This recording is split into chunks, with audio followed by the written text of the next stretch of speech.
Governor Romney, you've been hammered by the president and by the president's campaign over your time at Bain. In fact, one of his top advisors actually suggested you may even have committed a felony when it comes to the SEC filings about exactly when you turned over the management. I'd like to give you a chance to respond. Well, of course, that's ridiculous and disturbing to come from their campaign and beneath the dignity of the president and his campaign. The president needs to take control of these people. The kinds of attacks that they've been making have now been checked time and time again by independent fact checkers. They've been found to be false and misleading, simply wrong, but they keep on doing everything they can to deflect attention from the fact that the American people want someone who can help create jobs in this country, get people working again. We've had 41 straight months with unemployment above 8%. They don't want to talk about that. They want to talk about the president's record on the deficit. Instead, they want to see if they can't divert to some kind of outrageous charge. It's Chicago-style politics at its worst, and the president promised something better than this when he ran last time, and he ought to disavow it and rein in these people that are running out of control. Should the president apologize for what his advisors have said about you? Well, he's got ads out there. It says at the end of the ad that I'm Barack Obama and I approve these messages. He sure as heck ought to say he's sorry for the kinds of attacks that are coming from his team. It's very disappointing on his part. It's beneath the dignity of the President of the United States to go out and say the kinds of things that are being said, and even Democrats are saying that. Look, the American people want to know who can get this country working again and can see rising incomes again and finally get our budget on a pathway to become balanced. And they're tired of this kind of old-style politics, and I don't think it's going to work.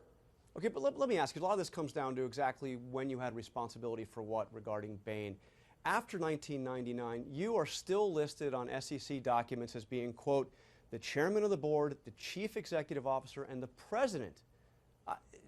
Don't ultimately you bear responsibility for what happened at the company during that time?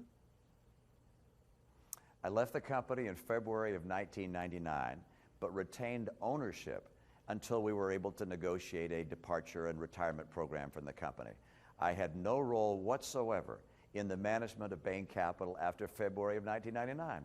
And by the way, the people at the firm have said that. Even Democrats in the firm, one of whom ran for U.S. Senate as a Democrat, says exactly the same thing.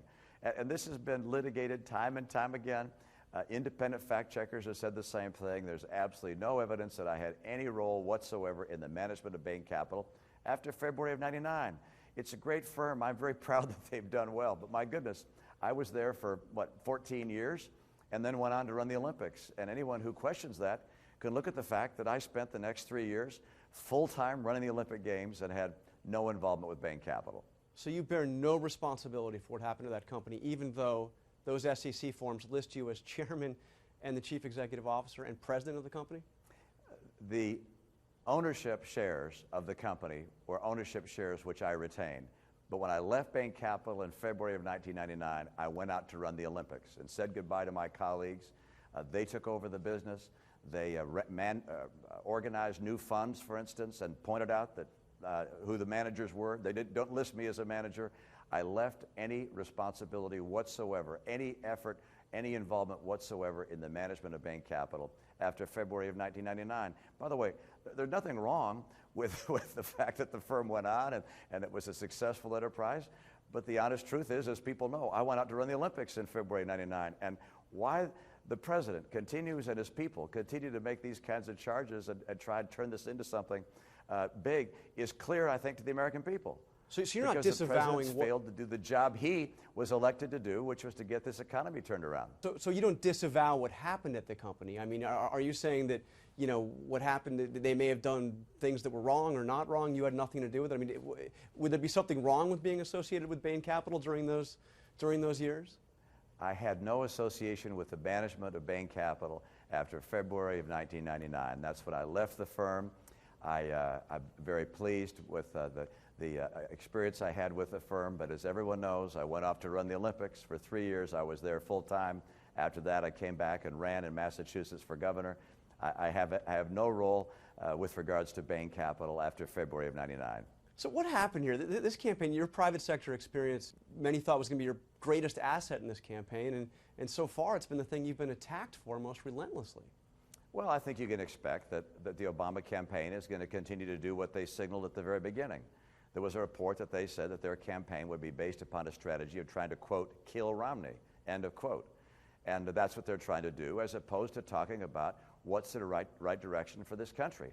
You know, the president, when he called me and congratulated me on becoming the Republican nominee, said that we were ready for an important debate about the future of America, and that would be beneficial to the country. I agreed with him. But so far, we haven't seen any of that from the Obama campaign. All of it is personal attack, and one after the other of these attacks has been reviewed by independent fact checkers and found the attacks to be wrong, false, misleading. This is simply beneath the dignity of the presidency of the United States.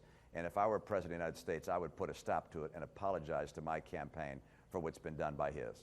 All right, Governor, I want to ask you about a report that popped about Condoleezza Rice being near the top of your list of potential running mates.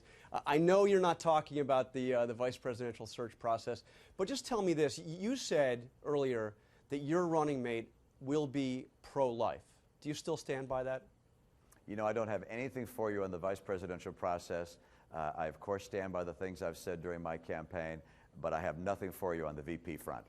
Nothing at all. Condoleezza Rice, can you tell us what you think of her? Is she going to be somebody that would have a role in your administration one way or the other? Well, she's been very helpful to my campaign already with advice on a series of foreign policy matters, and I speak with her from time to time. I know my campaign does.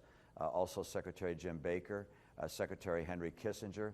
I've had the chance to speak with a number of people with extensive foreign policy experience. Ambassador John Bolton and I have spoken and met together. And so Condoleezza Rice and her view, like these others, are views that I found very helpful and will continue to avail myself of their expertise. Governor, you may have seen, we broke a story here at ABC about the Olympic uniforms, the U.S. team uniforms being made in China.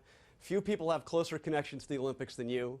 In fact, your wife Ann even has a horse in this Olympics. What do you think? Should those uniforms be made in the USA?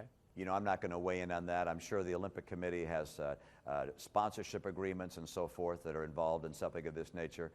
The Olympic Games are about the athletes, and we're going to watch the athletes perform, and these other matters are extraneous, I think, to the heart of the matter, which is how well will our athletes do, how much can we support them in their effort to bring home the gold. Well, what about the team riding Ann's horse? Would you at least encourage them to be wearing made in the USA uniforms? I'm not going to get into the uniform issue. There are big matters associated with the Olympics, the security of the games, the readiness of our athletes, and these are the things I'm going to focus on, hopefully when I get to cheer on the people who are going to be supporting and representing our country. All right, Governor Romney, thanks for taking time to talk to us. Thank you.